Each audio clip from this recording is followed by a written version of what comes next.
Hello and welcome from Santiago, Chile to this episode of Crossing Borders with Nathan Lustig, where I have conversations with entrepreneurs doing business across borders and the people who support them that have some connection to Latin America. This episode is brought to you by LatamList.com. If you like this podcast, you'll probably like Latam List. Check it out for Latin America's daily tech news. My guest today is Andres Gutierrez, co-founder of Tpaga, a startup that's trying to give financial services to the more than 400 million unbanked people in Latin America. Originally from Bogota, Andres started in a traditional career working for a can manufacturer in the United States when he decided to return to Colombia to start a business. His parents thought he was crazy. They thought he was even crazier when he rejected a $1 million buyout offer after running Tappsi, Colombia's first ride-hailing business, after being in business for only 8 months. We talk about his story growing the business to an eventual exit, advice to Latin American entrepreneurs, and the lessons he's learned from Tappsi that he used to start Tpaga. We talk about raising money, going through YCombinator, and his motivation to solve big problems in Latin America. I hope you enjoy my conversation with Tpaga's Andres Gutierrez.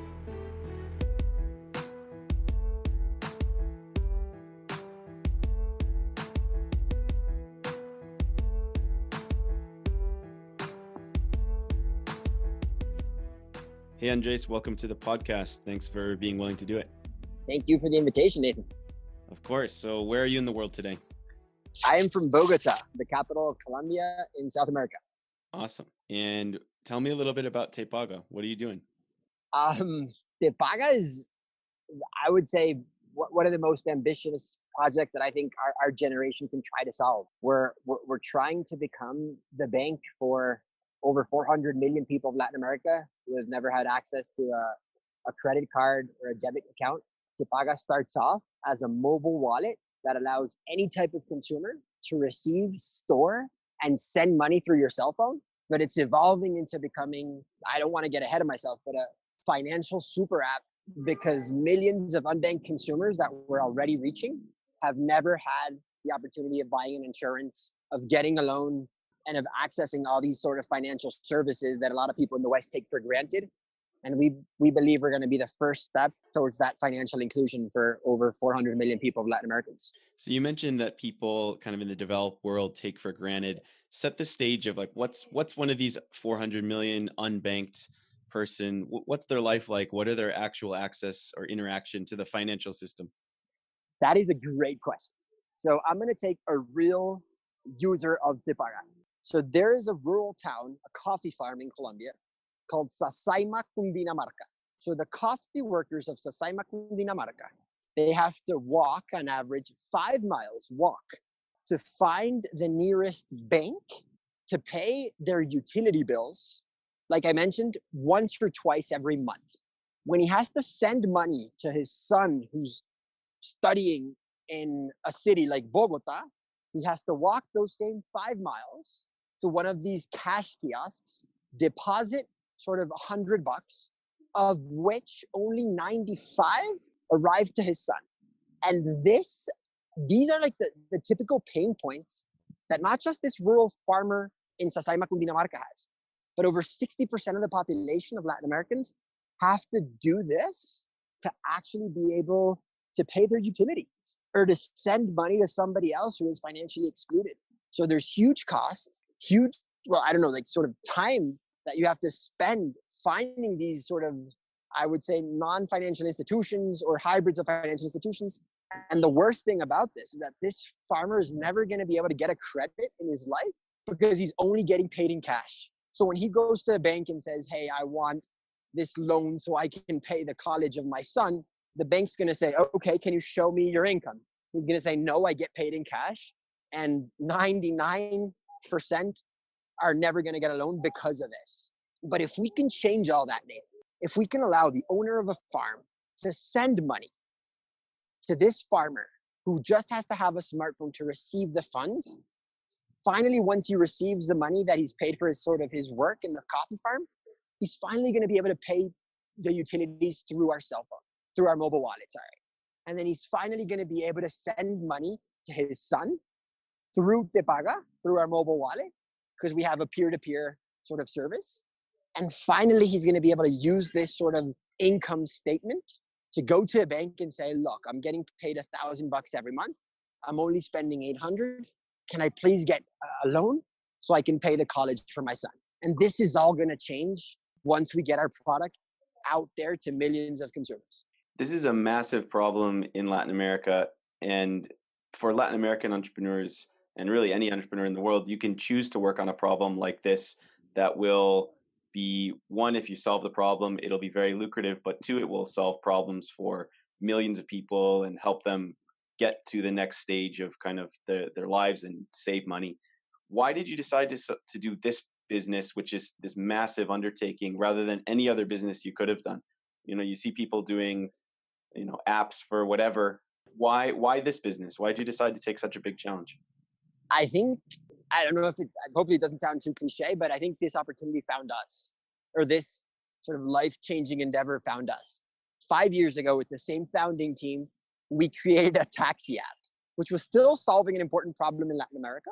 Because hailing a taxi in Latin America, it isn't about convenience, it's about safety. So in the year 2012 in Bogota, there were over 150 cases of somebody hailing a taxi on the street and getting mugged because they were sort of these pirate taxis.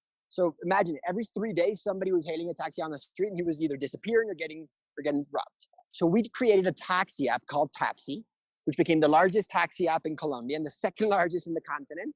We were transporting over 1.6 million people per month, and we had over 200,000 drivers using our app.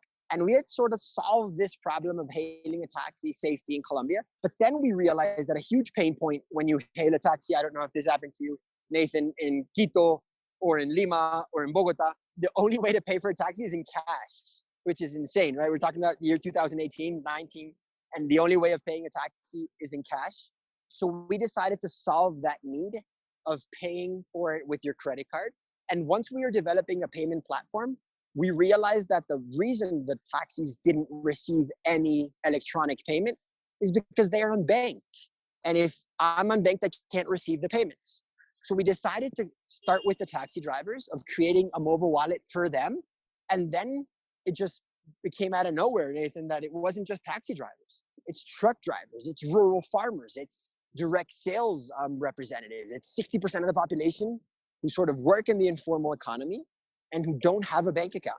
And I think that's when we realized this could be hopefully 10 times bigger than the taxi hailing app. So we found a pretty good exit for the taxi hailing business.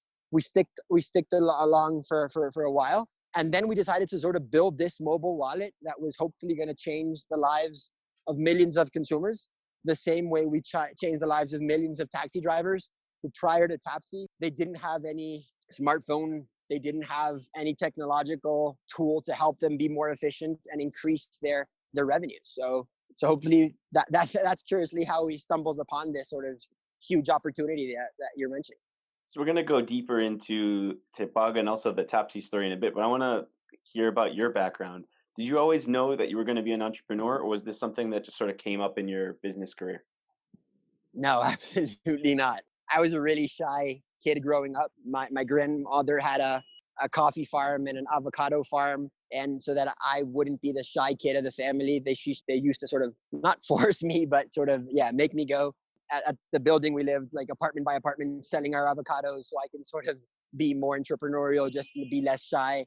I never liked that. I never liked the entrepreneurial background. I studied business in Bogota in the Universidad de los Andes. And then actually I ended up getting a job in Philadelphia, Pennsylvania, of all places, working for a can company. And as I was working for this sort of, can manufacturing company, I started realizing there was a lot of internet or app-based solutions. This is the year 2012, 2013. A lot of sort of internet companies disrupting the market entirely. And when I used to ask my friends and family in Colombia, hey guys, is there a concept of like this Groupon in Colombia? People said no. When I asked them, hey, is there this travel site? They said no. And then I constantly just started realizing that all these amazing tech companies could live in Colombia, but the reason probably they haven't developed is that Colombia was a country so unfortunately rich in violence and in bad sort of press that none of these companies, when they wanted to launch into Latin America, wanted to launch in Colombia. So a lot of the big sort of tech companies launched in Venezuela or Mexico, Brazil, Argentina, Chile. They skipped Colombia entirely. So they left this huge, massive market of over 50 million consumers, a GDP of $360 billion, that was pretty much ripe for disruption. So with that idea in mind, I did come back to Colombia and I started sort of the taxi business with a partner. And like I mentioned, the rest is sort of it starts from there. What did your family think when you went from what seems like kind of the most conservative of conservative businesses, and also in the US, where I'm sure you were doing well, a can company, to starting a tech business on a smartphone? Oh, my dad is a banker, and he's very conservative, I think, by nature and by his profession. And he was scared. He was terrified that I was going to sort of leave this stable job and go back to Colombia. And I didn't have anything in mind. So I was just saying, Dad, I'm going to move back. I'm going to live with you guys again. And I'm just going to see what I can do. And he said, no, Andres, look, I got these job opportunities lined up for you. I called these consulting companies. So we got a possible interview at McKinsey.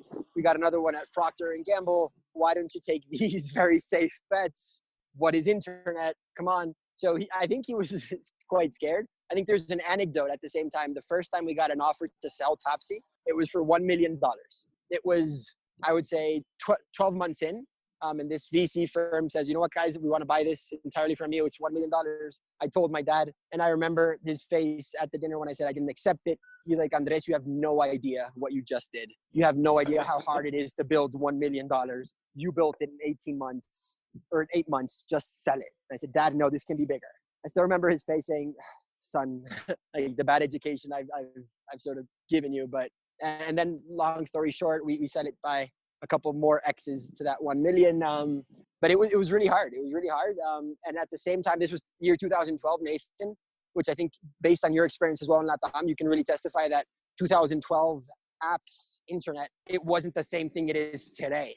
So I think it was even harder, and rightfully so. There wasn't a lot of talent. There wasn't a lot of VCs. It was a rough time to actually jump into this new field. Yeah, it was just getting started. I think like 2012, 13, 14 was kind of the first big boom of apps, as people started to get more and more cheap Androids and be able to actually connect on the mobile internet. And so walk me through the first 8 months of Tappsi to that first acquisition offer.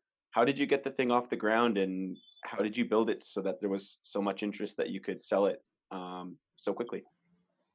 Yeah, I think there was a couple factors. I think one is really either luck or timing. Sometimes it's the same thing. Sometimes it's really different. But I think in 2012, like I mentioned, there was no taxi apps in the country, and smartphone penetration was just starting to pick up. So I think if you would have launched Tappsi 2 years ago, it would have never prospered because smartphone penetration was 8%. 2 years later, it was 30. So I think we got there in time.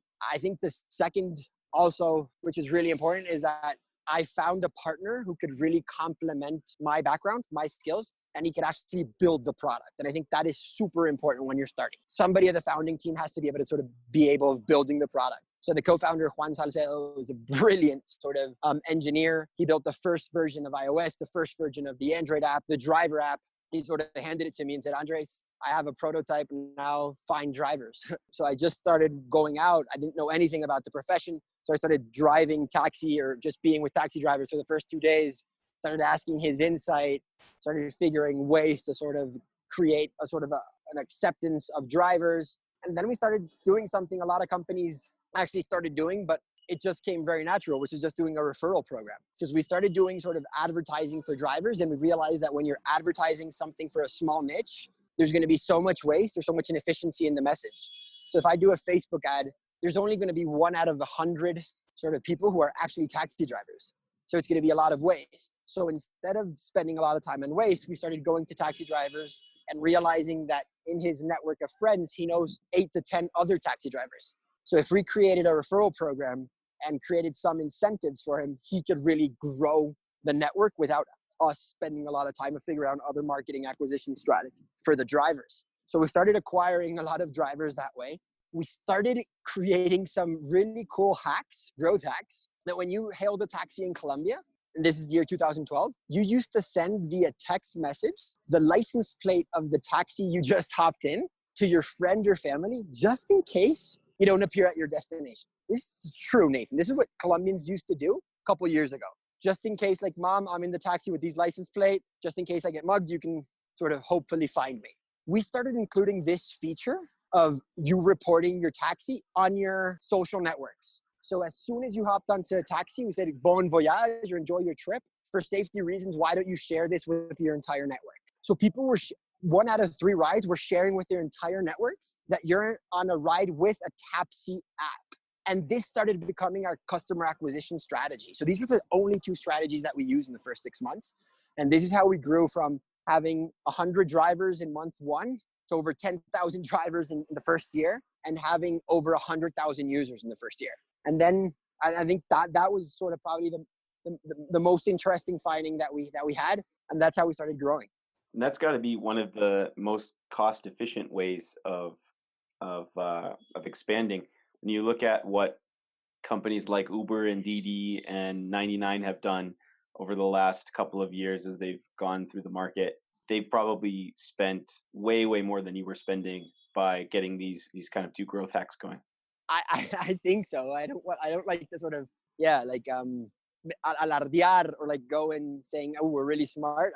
But I think we did discover something that was organic and very cost efficient. Like, for example, our driver acquisition cost was $3, $3 to acquire a driver, which was insanely cheap. Our customer acquisition cost was lower than $2. So I think we did sort of figure that this was a way for at least us to grow. And I think it's not that we were smarter. I don't think it's that. I think it's just we had less resources, Nathan. So I had to be really resourceful. If I would have had $2 million, I would have done what everybody does, which is marketing campaigns, billboards. But we didn't have that money.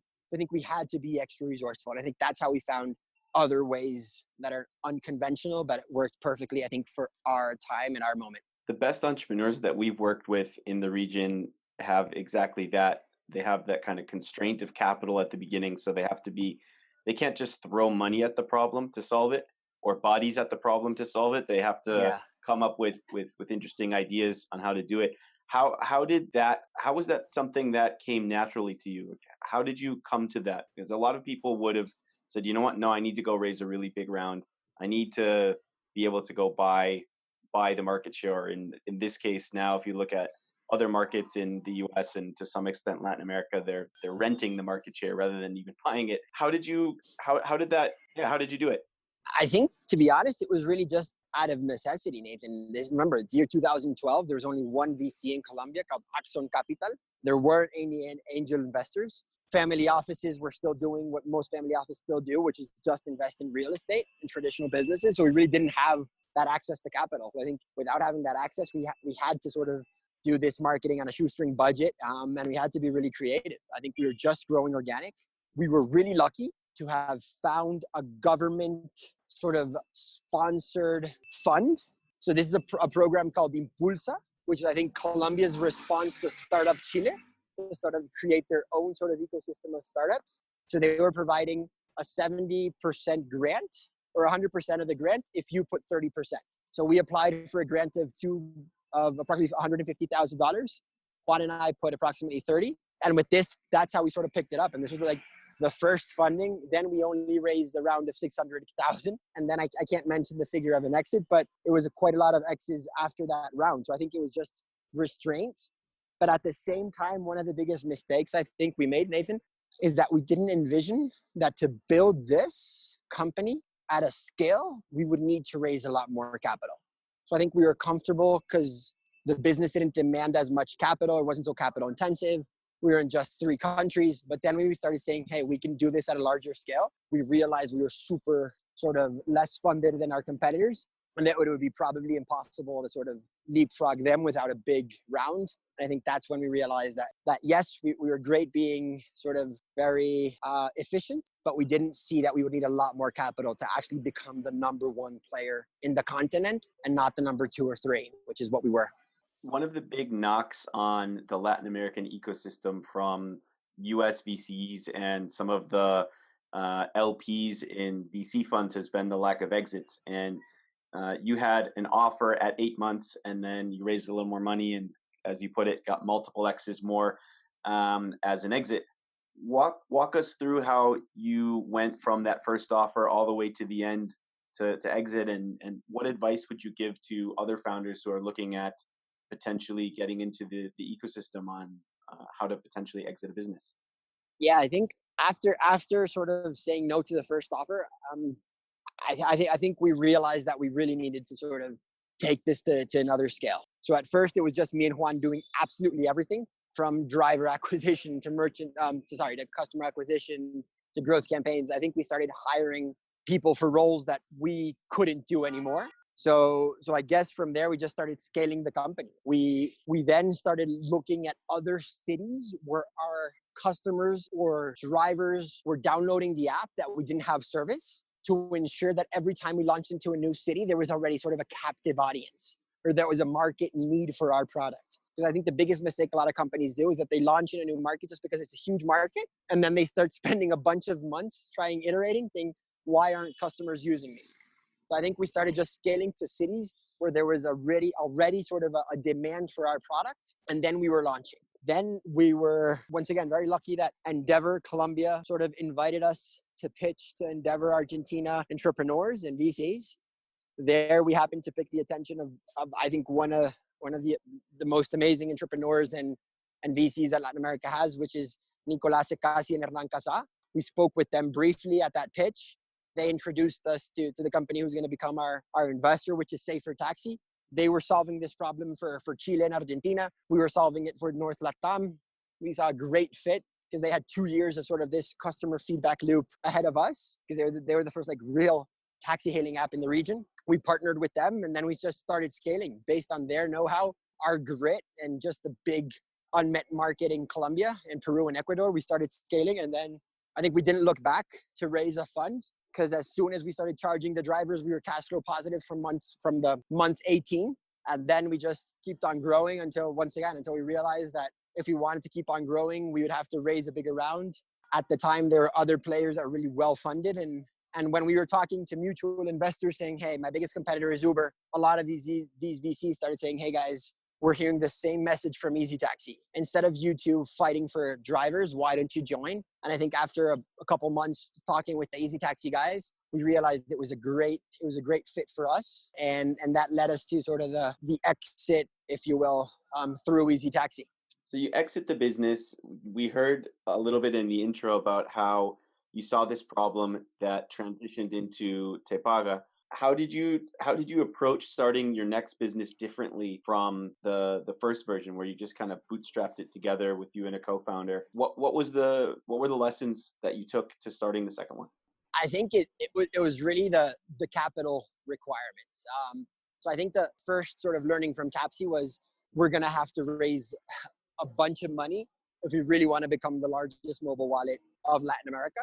And when we were approaching Silicon Valley VCs with Tappsi, I think we made it really difficult for them to invest, because we were coming from a country called Colombia, which a lot of VCs really, they haven't invested, or they can't sort of put on the map, on the globe. And when they were asking, which are your current investors, so they can sort of be assured with the local investors, we said, like, we don't have any local investors, just us. So I think it really made it difficult for us to raise money. Not that that's our fault. I think that's part of the whole systemic problem here, but it just made them difficult for a VC in Silicon Valley who's never been in Colombia to actually invest in a startup from Colombia. So we decided that we needed some help. And how could we get a seal of approval or a stamp and actual help from people who have done this before at equally ambitious projects? So we applied to YCombinator. I think we became their first LATAM fintech to be accepted here. And I think after going through YCombinator and actually sitting down with investors after that, I think it just became a lot easier to raise funds, to reach out to other entrepreneurs solving similar problems in other continents. And I think with that network and with the funding, sort of we boosted Tpaga sort of really different to how we boosted Tappsi. I think that was something that we really changed from the bat. We decided to raise money from strategic investors. So we realized that the hardest hurdle a fintech has is actually getting the proper regulation to offer your product in a very regulated market. So our first investor became a financial institution, because we knew that if we got them on board, we can work with them to apply for a license that is only given to financial institutions. So that's what we did in that first round. In the second sort of seed, we realized that to have a truly universal wallet, meaning that you can spend at any merchant in the country, we'd have to reach millions of merchants. So instead of us having a whole army of foot soldiers going to merchants and saying, hey, do you want to start receiving payments via Tpaga? we approached an investor who was the distributor of consumer product goods. So he already supplies half the country with Procter and Gamble and Colgate products. So we told him, why don't you go and at the same time you're distributing products, why don't you tell the merchant that he can start receiving payments via Tpaga and that he can start paying you for the products that you're sort of selling via Tpaga. So we got a second investor to help us this merchant acquisition. And I think that was sort of the big sort of approach that we did different. We started approaching strategic investors who could help us scale. We started going to sort of Silicon Valley with a stamp of approval of the Y-Combinator so we can have access to that capital. And I think that like today we wouldn't be Tpaga, or we wouldn't be where we are if we wouldn't have had that sort of funding and that level of corporate sort of help from those investors. So getting a local either fund or investor with good contacts in the region and pairing it with a Silicon Valley name is a good strategy. Beyond those two, what else? What other tips would you give to LATAM founders that are looking to build something big in the region to either be able to raise money in the valley or start their businesses on the right foot? I think it's going to sound cliche, but I think it's all about team. It's all about finding the correct sort of founders or partners or people who can challenge you, who can help you, who can complement you. I think it's really about that, because at first you're not going to have all that capital. You're going to have a lot of hats on. But if you can sort of just have a very selective few hats on at the same time and have other people do a lot of work for you, I think that's really important. I think founders, I don't know if it's just a LATAM thing, but we get pretty obsessed with how much equity I have. So they're not willing of giving equity to other founders or other employees as they come in because they want to have 80% or 90%. But they don't realize that is going to become 10 times more valuable once your product actually scales or gets it off the ground. So I think it's really finding a great team and distributing or allocating equity early on. I think sometimes if you do too much, it'll be bad, but I think that's the only way to really get talented people to help you, because you're not going to find the talent you need when you really have a really small budget to hire great people. But if you start offering the equity, which is something I think is still relatively new in Latin America, and it's still relatively new because there isn't proper legal structures in Colombia to offer equity the same way you're offering it in the States. But I think that's something that's a whole different chapter, but it's super important as well. Yeah, I agree 100% on the equity piece for employees.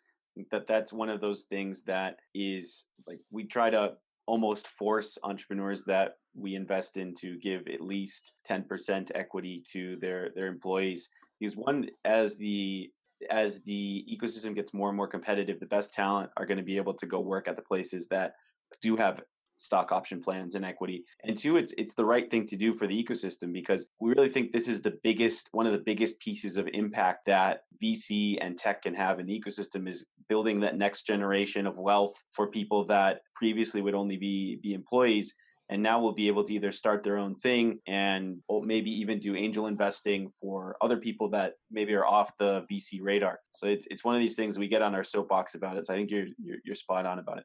And I think you're absolutely right. And I think you've been sort of the first to sort of untap a lot of these sort of hidden secrets in the region. And I think there's something to say about, for example, how X amount of ex-Rappi employees who've been able to sort of cash out are now starting a bunch of other very successful startups. And it becomes not just part of the learning, but that actually adding sort of that liquidity to the market. And I think without that, it's going to be really hard. So I think you're absolutely right in that. Yeah, one of the things that the kind of Rappi mafia does really well is, like you said, investing in the friends that they've met while working at the company, doing mentorship. But another one that kind of is under the radar is that Rappi buys startup products from a very early stage.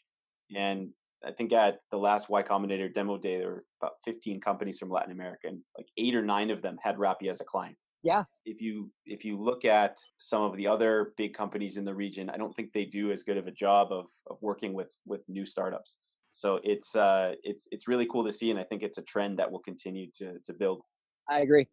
So looking back on your experience with both Tpaga up till now and Tappsi before, if you could go back to when you were just starting, just before you started Tappsi, when you've just gotten back from working in a can company, knowing everything you know today, what advice would you give yourself? I would, I think there's like sort of two sides of that. I think one would have been be a bit more ambitious. I think we just spent too much time just thinking about this of just Colombia.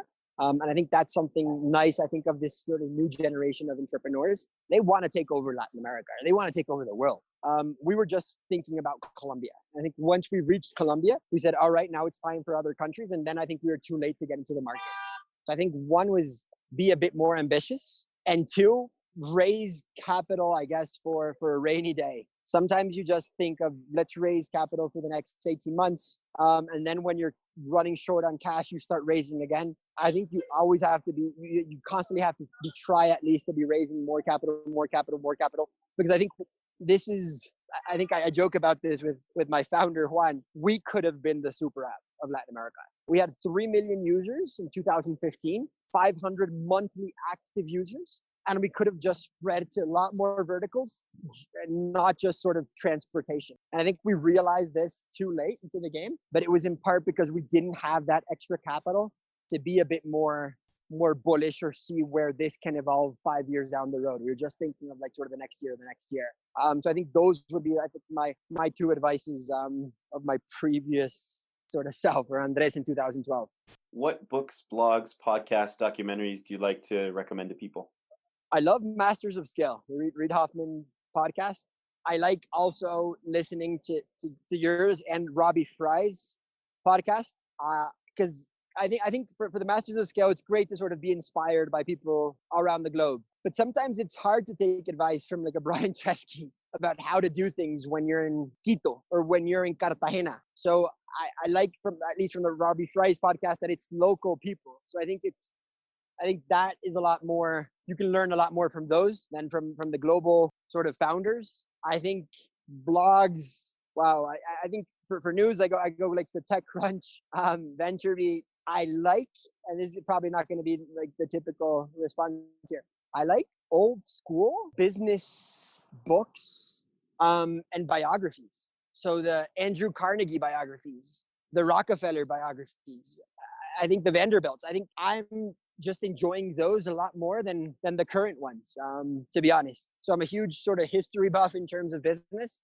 I think there's a lot to be said about these sort of three titans, that they weren't just building a product that had a huge demand, but they were actually building the infrastructure of what the country needed to prosper. So in Vanderbilt's case, they had to sort of, the country was going to evolve towards rail. So if you controlled rail, you were controlling the entire sort of commerce. For Carnegie and steel was going to be the product in pretty much 8 out of 10 sort of big sort of appliances or use cases in the States. And that became sort of the base or the rail of the economy. And I think there's a lot to be said on sort of the people who had that vision. And that's truly what I mostly enjoy reading. Yeah, I went on a kick of those three guys' biographies a little while ago because I think there's striking similarities to their time and our time now, where there's big transitions happening, a lot of regulation that's either not happening or going away, and kind You're of absolutely right. rebundling happening. So I think those are really good